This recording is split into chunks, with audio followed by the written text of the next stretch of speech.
Datuk Seri Anwar Ibrahim yakin Malaysia akan terus berada pada trajektori pertumbuhan positif dengan ekonomi berdaya tahan dan inklusif jika terus melaksanakan reformasi serta tidak berkompromi dengan integriti.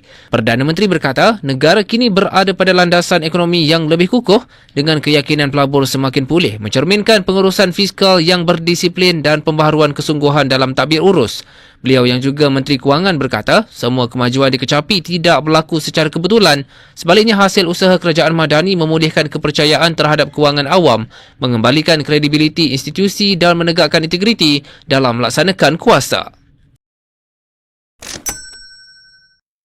Datuk Seri Anwar Ibrahim yakin Malaysia akan terus berada pada trajektori pertumbuhan positif dengan ekonomi berdaya tahan dan inklusif jika terus melaksanakan reformasi serta tidak berkompromi dengan integriti. Perdana Menteri berkata, negara kini berada pada landasan ekonomi yang lebih kukuh dengan keyakinan pelabur semakin pulih, mencerminkan pengurusan fiskal yang berdisiplin dan pembaharuan kesungguhan dalam tadbir urus.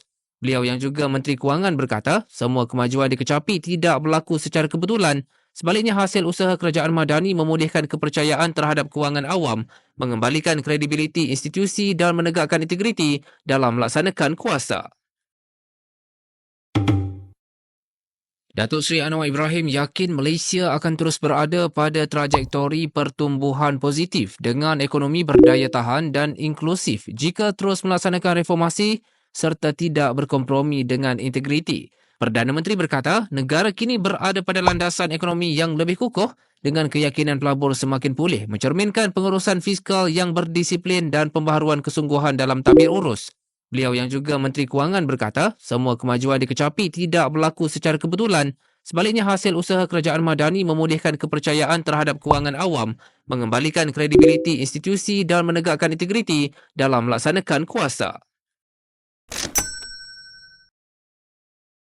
Datuk Seri Anwar Ibrahim yakin Malaysia akan terus berada pada trajektori pertumbuhan positif dengan ekonomi berdaya tahan dan inklusif jika terus melaksanakan reformasi serta tidak berkompromi dengan integriti.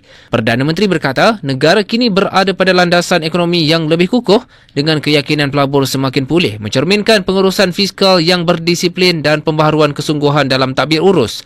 Beliau yang juga Menteri Kewangan berkata, semua kemajuan dikecapi tidak berlaku secara kebetulan.